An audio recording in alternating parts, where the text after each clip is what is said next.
नमस्कार दोस्तों, मैं ज्योतिष मित्र वासुदेव मिश्रा आपका अपने चैनल मिरेकल ऑफ एस्ट्रोलॉजी में हार्दिक स्वागत करता हूं।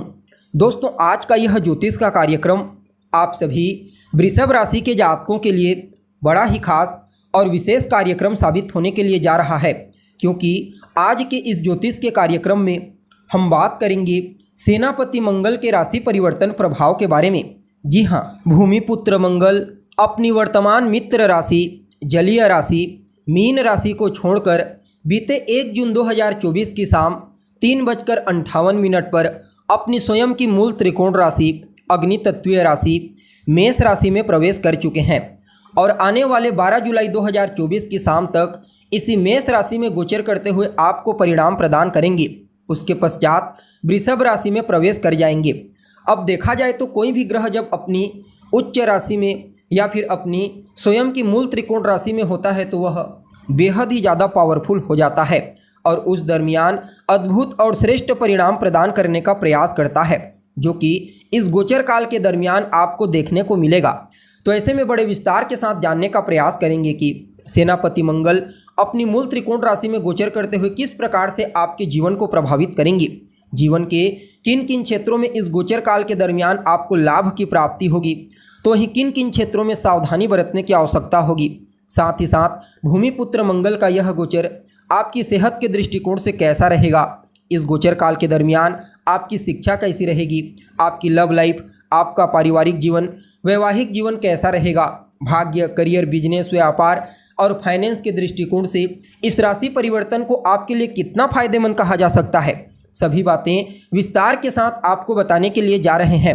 इसलिए इस ज्योतिष के कार्यक्रम को अंत तक देखिए। और अगर आप अपनी जन्म कुंडली पर हमसे परामर्श लेना चाहते हैं, अपनी जन्म कुंडली का विस्तार पूर्वक अध्ययन करवाना चाहते हैं, तो आपको वीडियो के अंदर और डिस्क्रिप्शन बॉक्स में हमारा कॉन्टैक्ट नंबर मिल जाएगा, जहां से आप या तो डायरेक्ट फ़ोन कॉल के थ्रू या फिर व्हाट्सएप के माध्यम से अपॉइंटमेंट लेकर अपनी जन्म कुंडली का बिल्कुल बारीकी के साथ विश्लेषण करवा सकते हैं। जी हाँ, वैसे देखा जाए तो सेनापति मंगल एक राशि में लगभग 45 दिनों तक गोचर करते हैं, लेकिन जब चर्चा होती है मंगल के गोचर की तो सदैव इसकी चर्चा बृहद रूप से करता हूँ। क्यों? क्योंकि कर्म प्रधान विश्व रचि राखा। जो लोग पुरुषार्थी हैं, जो मेहनत में विश्वास करते हैं, पराक्रम, हिम्मत, पुरुषार्थ में विश्वास करते हैं, उनके लिए मंगल के गोचर को समझना बेहद ही आवश्यक हो जाता है। जब जन्म कुंडली में मंगल या फिर गोचर कुंडली में बली होते हैं तो जातक को विशेष साहसी बनाते हैं, पुरुषार्थी बनाते हैं, पराक्रमी, निडर प्रवृत्ति का बनाते हैं। ऐसा जातक किसी से डरने वाला नहीं होता, न ही दबने वाला होता है। हर मुश्किल परिस्थिति में लोहा लेने के लिए तैयार होता है। अपने जीवन में अपने पुरुषार्थ, हिम्मत और निडरता के चलते वह सब कुछ हासिल करता है। इसलिए इनके गोचर को समझना बेहद आवश्यक हो जाता है। अब यहाँ पर सेनापति मंगल स्वतंत्र रूप से आपको परिणाम प्रदान नहीं करेंगे, बल्कि शनि की भी तीसरी दृष्टि मंगल के ऊपर होगी। वैसे तो शनि की दृष्टि का मेष राशि और मंगल के ऊपर होना अच्छा नहीं होता, क्योंकि यह एक प्रकार से विस्फोटक योग का निर्माण होता है। इसलिए इस गोचर काल के दरमियान मंगल आपको अपने द्वारा कुछ अद्भुत चमत्कारिक परिणाम तो प्रदान करेंगे, लेकिन कुछ मामलों में सावधानी और सजगता भी बरतने की आवश्यकता होगी।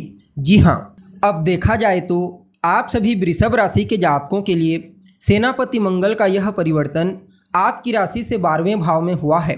यहाँ पर मंगल आपके सप्तम भाव और आपके द्वादश भाव के स्वामी बन करके आपके 12वें भाव से अपनी स्वयं की मूल त्रिकोण राशि मेष राशि से गोचर कर रहे हैं। अतः आप सभी वृषभ राशि वालों के लिए कारक ग्रह न होते हुए भी कुछ मामलों में आपको बेहतरीन परिणाम प्रदान करने का प्रयास करेंगे। हालांकि 12वां भाव अच्छा नहीं होता, इसलिए इस गोचर को एकदम शुभ तो नहीं कहा जा सकता। सेनापति मंगल के इस गोचर काल के दरमियान जहां कुछ अच्छाइयां आपको अपने जीवन में देखने को मिलेंगी, तो वहीं परेशानियों का भी आगमन आपको देखने को मिलेगा। जी हाँ, यह गोचर आपके जीवन काल में परेशानियों के साथ साथ चुनौतियों को बढ़ाने वाला साबित होगा। घर परिवार के मध्य किसी न किसी बात को लेकर वाद विवाद, कलह क्लेश की स्थिति उत्पन्न होगी। इसलिए जितना ज़्यादा हो सके अपने क्रोध पर नियंत्रण कीजिए, अपनी वाणी पर नियंत्रण रखिए। जितना ज़्यादा आप मीठा बोलेंगे उतना ही ज़्यादा आपके रिश्ते बेहतर बने रहेंगे। अन्यथा परिवार के मध्य किसी न किसी बात को लेकर तू मैं की स्थिति उत्पन्न होगी। जी हाँ, यहाँ पर आपके लिए इस गोचर को कुछ ऐसा कहा जा सकता है जहाँ आप क्रोध करते हैं, अहंकार करते हैं तो आपके मान सम्मान में हानि होगी। हालांकि इस गोचर काल के दरमियान बेहतरीन परिणाम के रूप में आपको अपने व्यापार में फायदा होगा। जी हाँ, अगर आप एक व्यापारी हैं, चाहे स्वतंत्र रूप से व्यापार करते हैं या फिर पार्टनरशिप में व्यापार करते हैं, समझ लीजिए भूमिपुत्र मंगल पहले तो आपको जबरदस्त आर्थिक लाभ प्रदान करेंगे। उसके पश्चात व्यापार को विस्तारिता प्रदान करने के लिए एक नहीं बल्कि अनेक मौके आपको प्रदान करेंगे। जो जातक विदेश जाने के लिए प्रयत्नशील हैं, चाहे पढ़ाई लिखाई करने के लिए जाना चाहते हैं, नौकरी बिजनेस व्यापार करने के लिए जाना चाहते हैं या फिर विदेशी कंपनियों के साथ जुड़कर कारोबार करना चाहते हैं, उन सभी लोगों की इच्छा इस गोचर काल के दरमियान पूरी होगी। जी हाँ, आपको विदेश जाने का मौका भी मिलेगा और विदेशी कंपनियों के साथ जुड़कर अगर आप कार्य करना चाहते हैं तो वहाँ से ज़बरदस्त प्रॉफिट भी आपको दिखाई दे रहा है। साथ ही साथ इस गोचर काल को कोर्ट कचहरी के चक्करों से भी बाहर निकालने वाला कहा जा सकता है।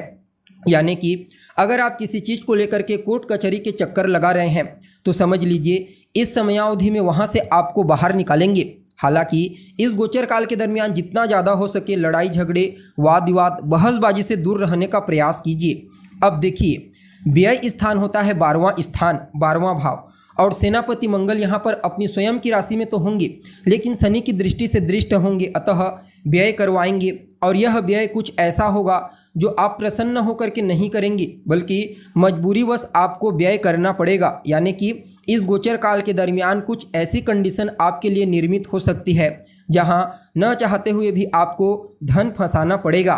बाकी इस समयावधि में इस बात का और ध्यान रखिए, कोर्ट कचहरी के चक्करों से आपको बाहर निकालेंगे। यहाँ पर अष्टम भाव के प्रभाव में भी वृद्धि होगी जिसके चलते चोट चपेट एक्सीडेंट की घटना भी हो सकती है। इसलिए गाड़ी चलाते समय सावधानी बरतिए, जितना ज़्यादा हो सके सावधानी बरतिए। अपने खान पान पर ध्यान दीजिए, अपने दैनिक दिनचर्या को सुधारिए। बाकी यह गोचर आपके लिए बड़ा ही श्रेष्ठ साबित होगा। जी हाँ, अब देखिए, जहाँ पर मंगल होते हैं वहाँ से चतुर्थ भाव को, सप्तम भाव को और अष्टम भाव को देखते हैं। अब देखा जाए तो मंगल की जो दृष्टि होगी वह आपको ऋण से मुक्ति दिलाएगी। जी हाँ, यहाँ पर एक तरफ जहाँ आपके जीवन में यह गोचर परेशानियों को बढ़ाने का कार्य करेगा तो वहीं पॉजिटिव रूप से ऋण से आपको मुक्ति दिलाएगा।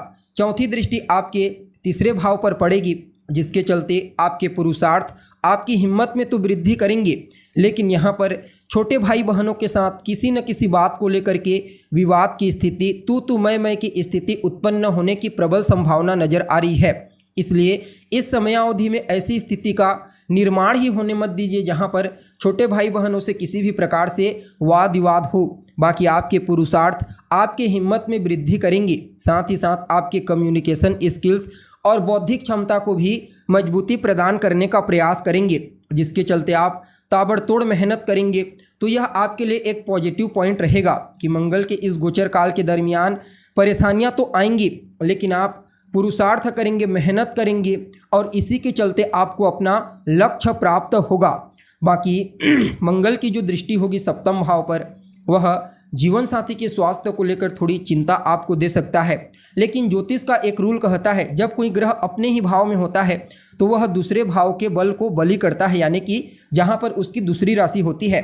फलतः सप्तम भाव में मंगल की दूसरी राशि आती है, अतः जीवन साथी को बल मिलेगा। यदि जीवन साथी वर्किंग क्षेत्र में है तो उनको विशेष फायदा मिलेगा। कार्य क्षेत्र में सहयोग और सफलता मिलने की प्रबल संभावना है। बाकी व्यापारियों के लिए भी समय बढ़िया रहेगा। व्यापार में एक नहीं बल्कि अनेक मौके उन्हें आगे बढ़ने के लिए प्राप्त होंगे। लेकिन हाँ, आपको अपने स्वास्थ्य का ध्यान रखना होगा। दुर्घटना, चोट चपेट की स्थिति का, आंखों से संबंधित प्रॉब्लम हो सकती है इस चीज़ का, क्योंकि शनि की दृष्टि होगी, अतः रक्तजन्य पीड़ा भी हो सकती है, सर से संबंधित प्रॉब्लम भी हो सकती है। बस इन चीज़ों का आप ध्यान रखिए और हनुमान जी की शरण में बने रहिए। लिख करके रख लीजिए, यह गोचर आपको अत्यंत ही श्रेष्ठ परिणाम प्रदान करेगा। जी हाँ, तो दोस्तों, हमें उम्मीद है जानकारी आपको पसंद आई होगी। जानकारी अच्छी लगे तो इसे अपने दोस्तों के साथ, अपने रिश्तेदारों के साथ शेयर अवश्य करें। अभी के लिए बस इतना ही। पुनः मुलाकात होगी एक नए और ताज़ा एपिसोड में। तब तक के लिए नमस्कार।